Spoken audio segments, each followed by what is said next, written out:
Hey everyone, Kevin here. Today I want to show you how you can use Power Pivot in Microsoft Excel. So what is Power Pivot? Well, it allows you to analyze data and also get insights from your data. And in this video today, I'm going to make this as simple as possible. Even if you've never heard of Power Pivot before, or maybe you've never used it before, I'll walk you through step by step how you can start taking advantage of it today. In fact, if you want to follow along, I've also included sample files in the description. I think the best way to learn is actually by doing, so feel free to follow along. So you might be wondering, well, hey, I've heard of pivot tables before, but what's the difference between Power Pivot? Well, just like the name implies, Power Pivot's even more powerful. You can analyze data across multiple tables. With a standard pivot table, you're locked into just one table of data. Also, with Power Pivot, you can analyze massive quantities of data. We're going to start off by creating a data model. Then, once we get our data in, we'll create some calculations, we'll create some measures, and then we'll visualize our data with pivot tables, pivot charts, and we'll even add in some KPIs. All right, well, why don't we jump on the computer and let's start analyzing. Here I am now in Microsoft Excel, and first off, I want to show you how you can even get Power Pivot. Power Pivot comes with Microsoft Excel. We just have to make sure that we turn it on. To turn on Power Pivot, let's go to the top left-hand corner and click on the File menu. Within File, let's go all the way to the bottom to Options. Once you click on Options, this opens up a prompt, and Power Pivot is an add-in for Microsoft Excel. Over here on the left-hand side, you'll see an option for add-ins. Let's click on that. Right here, there's a section called Inactive Application Add-ins. And if we look down this list, we'll see Power Pivot right here. It's currently inactive, and we want to activate this. Over on the right-hand side, we see that it's a COM add-in. So right down at the bottom, there's this drop-down list next to Manage. And when I click on this, we can select COM add-ins. Because Power Pivot is a COM add-in, let's click on this and then click on Go. This opens up yet another prompt, and within here we see a few different add-ins that we can enable. Right now they're all turned off, and I can simply turn it on by clicking on this checkbox. So here I'll click on Microsoft Power Pivot for Excel, and once I'm all done, let's click on OK. Now that we've turned on the Power Pivot add-in, let's look at the top ribbon here, and over on the far right-hand side, you'll see a new tab for Power Pivot. And when I click on this, this exposes all of the different Power Pivot options. And in a moment, we'll run through this. But before we start doing that, I want to open up the sample data just to orient you to the data that we're going to be working with today. We're going to be working with 3 different sample files today. One of them is called customers. We also have orders associated with those customers, and then we also have cookie types. The customer sheet includes all of the customer information for customers at the Kevin Cookie Company. So you see the customer name, there's a whole bunch of contact information related to these customers. Don't worry, this is all made up information, so don't try calling any of these customers. And then over on the right-hand side, there are also some notes related to these customers. The orders sheet contains the bulk of the information. Here we can see the customer ID who placed an order. We also see the order ID, what product they ordered, how many they ordered, and also the date of the order. And lastly, there's also a cookie types sheet. And in here, you'll find all the different cookie types that we make here at the Kevin Cookie Company, along with the revenue per cookie and also the cost per cookie. And before you start questioning our profit margins, keep in mind it takes a lot of love to make these delicious tasting cookies. I'm now back in Microsoft Excel in my blank workbook, and I'm ready to start using Power Pivot. And the first step is to create a data model.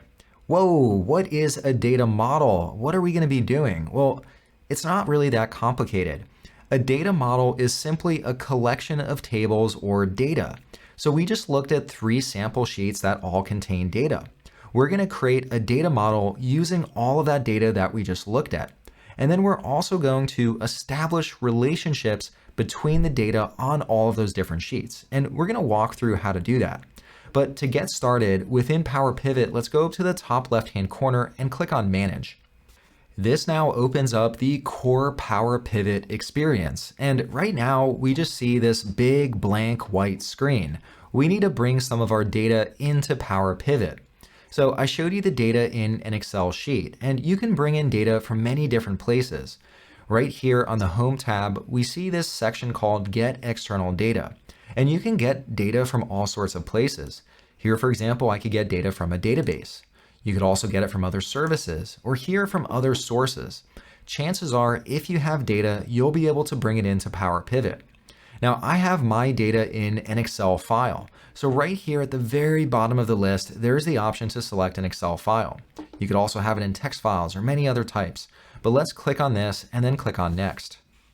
On the next screen, here it shows a friendly name for the connection, and it's currently set to Excel. That sounds fine to me. Right down below, I can select an Excel file path. So this is where our spreadsheet is located. And if you're following along, go to wherever you save that file. I'll click on Browse and then navigate to the file. This opens up my file picker, and I want to start by bringing in the customer information. I'll click on Customers and then click on Open. Back within the prompt, here I see a checkbox that says Use first row as column headers. Now, if you remember when we looked at the data, the first row contained the column headers, so let's check this box. There are also some advanced settings and we could test the connection, but we don't need to do that. Let's just click on Next. Right here, I can see that it found the source table. It looks like it found the customers, so this looks great. I could click on Preview and Filter, and here I could preview what the data looks like. This is the exact data I was expecting, so I'll click on OK right here. Next, let's click on Finish. Here I see that 5 rows were successfully transferred. That looks great, so let's click on Close. I've brought in the customer information, but once again, I said that the power of Power Pivot is that you can connect multiple different data sources. And so I want to bring in the rest of my data. So once again, let's go up to Get External Data and click on From Other Sources again. And the Excel file is at the very bottom, so let's go down again and click on Excel File. Right here, I'll navigate to the next file. And this time I want to bring in all of the orders. So let's click on Orders and then click on Open. Right here again, the first row contains the column headers. So let's check this box and then click on Next. Here it found the table. We don't need a preview because I know it's going to work right. Next, let's click on Finish. Here we see now that it successfully imported the 700 rows of data. That looks good, so let's click on Close. Here now you'll see that it successfully imported all of the orders into Power Pivot. And down in the bottom left-hand corner, you can see that there are 2 different sheets. We have all of the customer information, and we also have all of the order information. Next, I want to show you how we can get the cookie type information into Power Pivot. But instead of going through and selecting other sources, I want to show you how you could bring it in if it were already part of your Excel spreadsheet. I have my cookie type spreadsheet open, and here I can see the table with all of the cookie type information. I'm just going to copy this table and I'll bring it over to the spreadsheet where I'm building out this Power Pivot. So right here, I have this table of information. I'll blow it up so we can see it a little bit better. Now, let's say you already have a table or some data in your spreadsheet. You can very easily add that to your data model. Here, I'll highlight the entire table, and then up within the Power Pivot ribbon, I see this option to add to data table. Let's click on this. Here now you can see that it added all of the cookie type information to my data model. Right down here, I have an additional tab. Now it brought it in with the name Table 1, and that's not really that descriptive, so I'll double click on this and let's just call it cookie type. Once you're done typing that in, we now have successfully brought all of our data into this data model. One of the benefits of using Power Pivot is not only can you look across multiple tables, but you can also define relationships between your tables. So just as an example, here if I click into the customer sheet, you'll see that I have all of these different customers at the Kevin Cookie Company, and they all have a customer ID. Now if I click over into orders, you'll see that these orders are all associated with these customers. But Excel on its own doesn't know that there are relationships between this data. So I want to establish or define what these relationships are. Similarly, here we look at the product name. And here if I click into cookie type, I see the product name or the cookie type here as well. And then here I see the associated revenue and also cost. So I want to tie orders together with cookie type. So I have a few different relationships. I just need to define them right now. To define these relationships, let's go up to the Home tab up on top. And over on the right-hand side, there's an option for Diagram View. Let's click on this. Here I can see all of my data, and right now it all appears in these rectangles. Here I could pull it down just to expand the view so I could see all of the different fields within that table. I'll do the same here and also here. Now, once again, I want to define relationships between this data or all these different tables.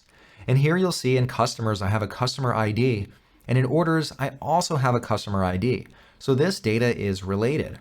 So here I can click on customer ID and I'll press and hold and drag over to customer ID over here. You'll see this line appear. Once I release, now you see that there's a connection between these two different tables. Here I can hover over and this once again shows me the different fields that I related to one another. So there you see customer ID and also customer ID over in orders. With this line, one other thing that you can see is over here there's a 1 and over here there's an asterisk. Basically what this means is it's a one-to-many relationship. So let's take an individual customer. One customer can have many orders. So that's why you have a 1 here and an asterisk. Now I also want to connect the cookie type to the orders table.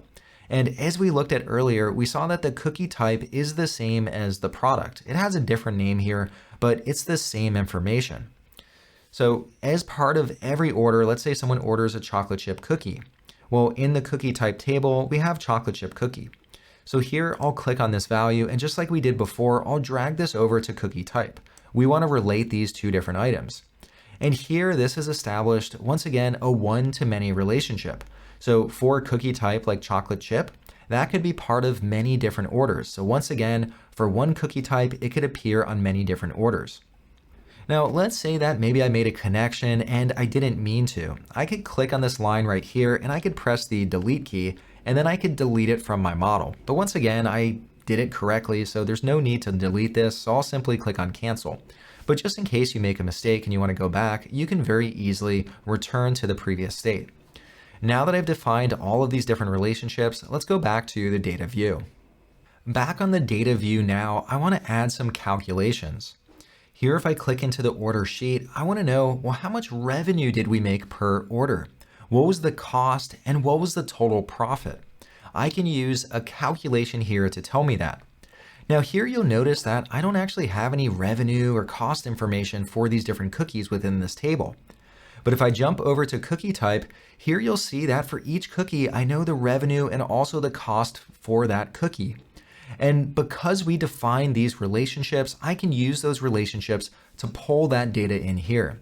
So why don't we run through an example to see how it works? I'm going to expand some of these columns just so it's a little bit easier to see. So first, to calculate the profit for each order, well, I take the revenue and then I'll subtract the cost and that'll give me the profit. So first, let's add a column here called revenue.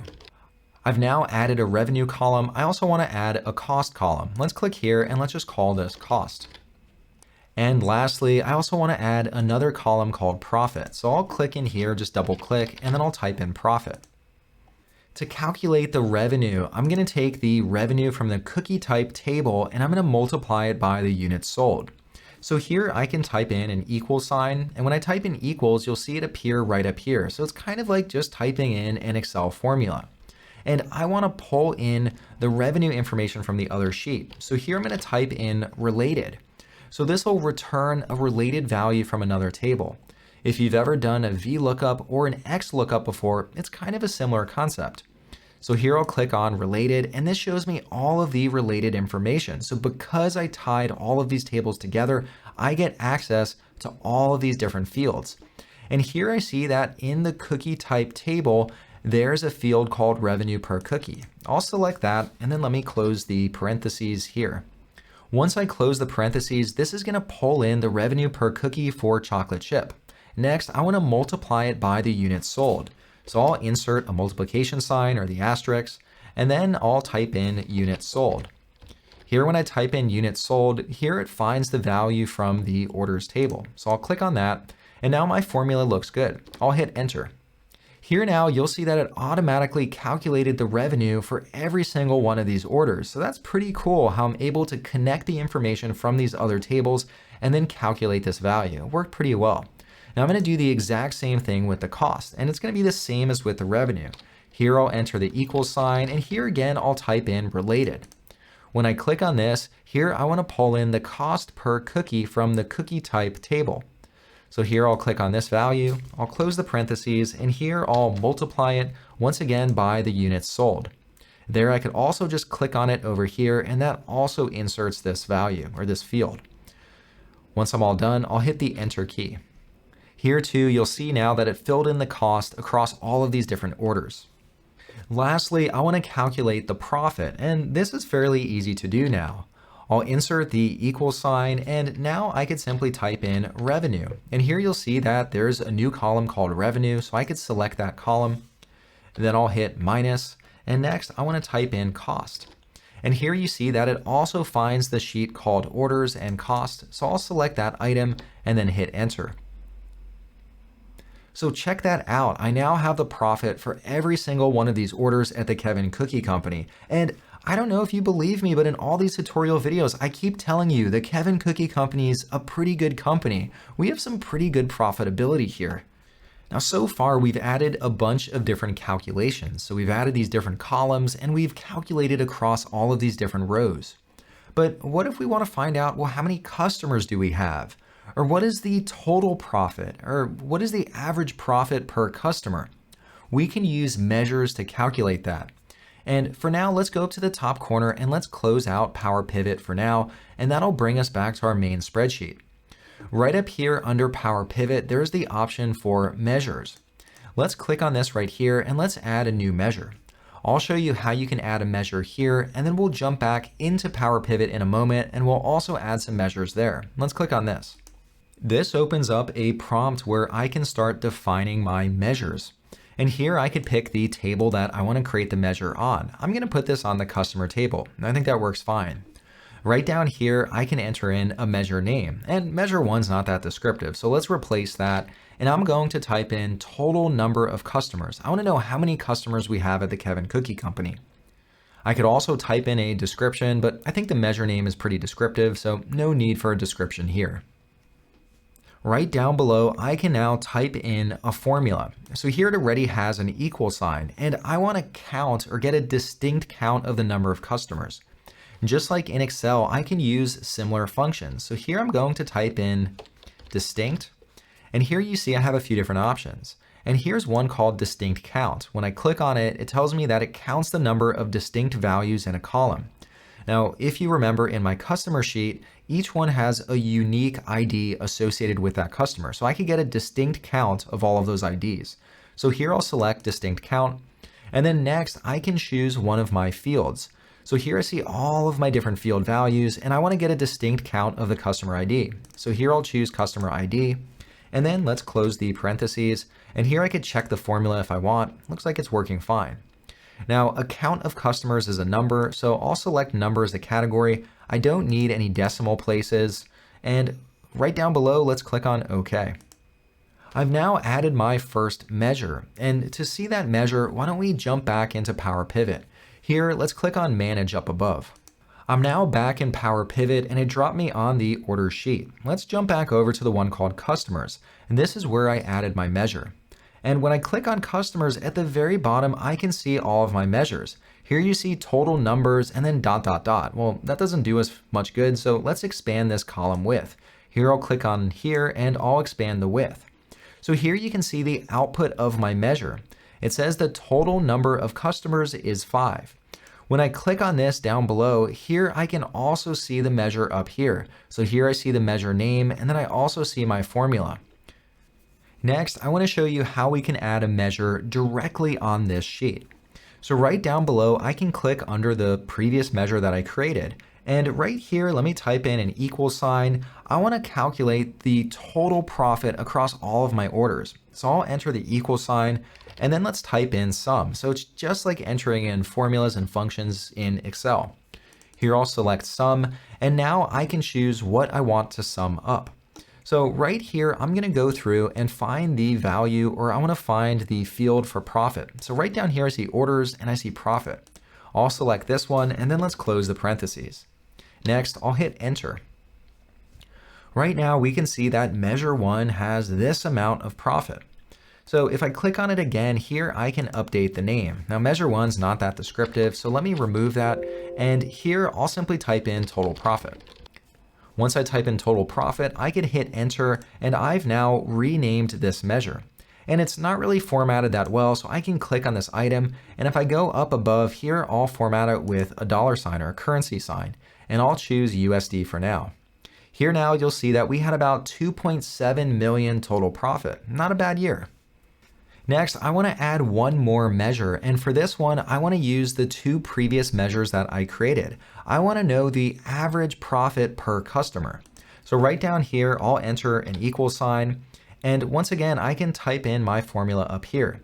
Now, to find the average profit, why don't we take first off the total profit, and I'll type in total profit, and here this brings up the measure that we previously created. So I'll select total profit, and then I'm going to divide it by the total number of customers. So here I'll type in total, and here we see total number of customers. So I could use this measure as well.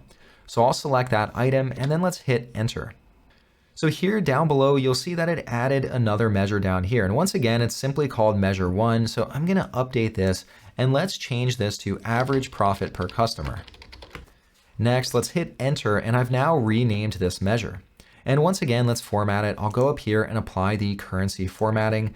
And here you can see that on average, we make about $543,000 just per customer at the Kevin Cookie Company. Now that we have some measures and we also have some calculations, let's close Power Pivot for now. Next, I want to visualize the data in different ways, and it'll be really useful to use a pivot table to do that. To insert a pivot table, let's go up to insert in the top left-hand corner, and over on the left-hand side, there's the option to insert a pivot table. Let's click on this drop-down. Now, we don't want to insert a pivot table just from a table or range. We want to use this data model that we created. Remember, the data model is all of this data that we brought in and all of those relationships. Let's click on this. Right here, this opens up a prompt where I could define where I want to place the pivot table. I want to put it on a new worksheet. Let's click on OK. This has now created a new pivot table for me, and I haven't yet selected any fields, so I need to select some fields before the pivot table comes alive. But before we do that, I want to call out something that's really magical about Power Pivot. If we look over on the right-hand side at the pivot table fields, here you'll see now that it's connecting all of this data together in the pivot table. So remember the intro when I said if you just create a standard pivot table, you can create it based on one table of data. But here now I've brought in multiple tables of data, and the pivot table works the same way as a standard pivot table. Let's say I want to see my customers, and then I want to see how many orders each customer has placed. It's pretty easy. Here I'll click on customers, and let's expand this category. So here I can see all my customer information, and I'll pull in the customer name. I'll just click on that and drag it down to rows. So over here, you'll see all of my different customer names. Once again, we have 5 customers at the Kevin Cookie Company. Next, I'll go over and let's minimize customers over in the pivot table fields area. Down below, let's click on orders now, and I want to know how many orders each customer has placed. So here I could click on order ID and I'll drag it down into values. Now right now, it's just summing up all of the order IDs. Here you can see that it's summing. I could click on this little drop down and I'm going to click on value field settings. Over here, I can choose how I want to summarize the valued field. Right now it's sum, but let me change that to count and click on OK. So just like that now, I can see how many orders each customer has placed. So here I can see that Acme Bites has 206 orders. That's quite a few orders. But the neat thing here is remember that the customer's data was separate from the orders data. But because I defined those relationships, here I was able to pull in the customer name, I was able to pull in the orders, and then that data is now related, and I can very quickly analyze this data and also get insights from this data. Now, one thing that's really powerful, just a moment ago, we created all of these different measures.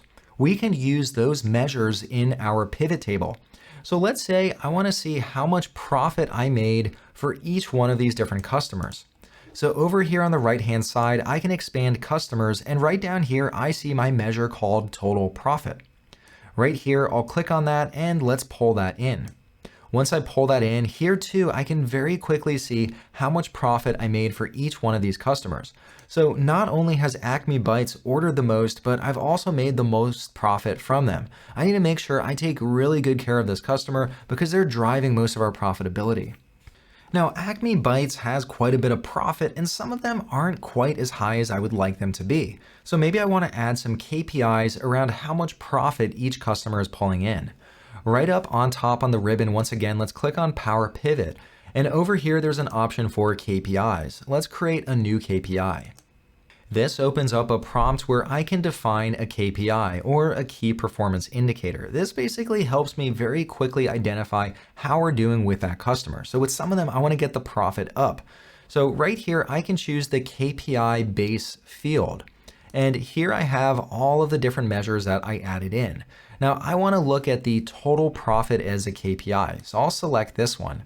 Right down here, I could choose a measure and I could choose one of these, but I want to just go with an absolute value. So let's say that maybe my targets, let's say I want to try to get around 600,000 per customer in profit. So I'll select that, and then right down here, I can define what's considered red, what's considered yellow, and what's considered green. So right here, I see on the low end, I have about 300,000. So maybe I'll move this up, and let's say if a customer is maybe under 400,000, maybe we need to work with our sales team to really drive some better sales. And then if a customer is green, maybe we look here and maybe it has to be above 600,000 to qualify as green. Down below, I can choose an icon style. I could also click into descriptions if I want to define what these different colors mean. But for now, I'm good with that. So I'll just click on OK. This has now added another column to my pivot table. But what happened to all those nice colors? Here I see 0, 1, and -1. Well, let's go back over here on the right-hand side and you'll see a new icon added with this traffic light symbol. If I click on that, here I'll simply remove them for now, and then I'll re-add them. So here now I can see the color associated with all of these different customers. I could also click on the goal. So here I can see the goal is 600,000 for each one of these, and I can see how each customer is performing compared to the goal. So right here with Trade Delicious, our profit's not that high. I'm gonna have to talk to our sales team to see if they could push a little bit harder to sell even more cookies. With our KPIs now in place, we've just been looking at all of this data in a table format, but sometimes you want to just visualize data in a more visual way. So right up on top, when we have the pivot table selected, let's go up to the top to Pivot Table Analyze. And right over here, we can also insert a pivot chart. Let's click on this. Here I can choose the type of chart. And maybe I want to see with a pie chart how much profit each customer makes up of the total. So over here, I'll select pie chart and the default one looks fine. So I'll click on OK. Now right over here, I don't want to show the count of orders, so I'll simply drag that out. I just want to see the total profit. And here very quickly, you see that I took all of this data that I had in Power Pivot. I was able to create a pivot table from it, and now I have a pivot chart.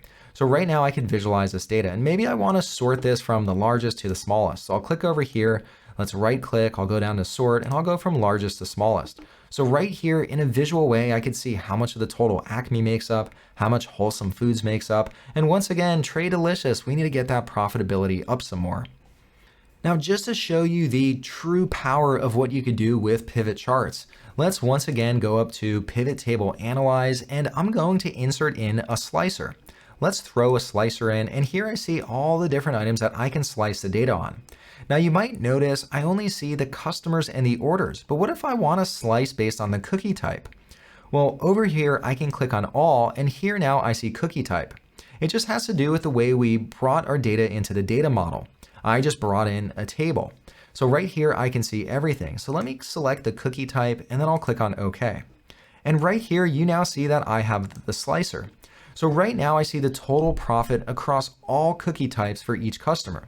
But what if I want to know for chocolate chip? Here I can simply click on that, and here you see that it updates the table and it also automatically updates the chart. So right here I can see that Acme Bites is also the most profitable for chocolate chip cookies.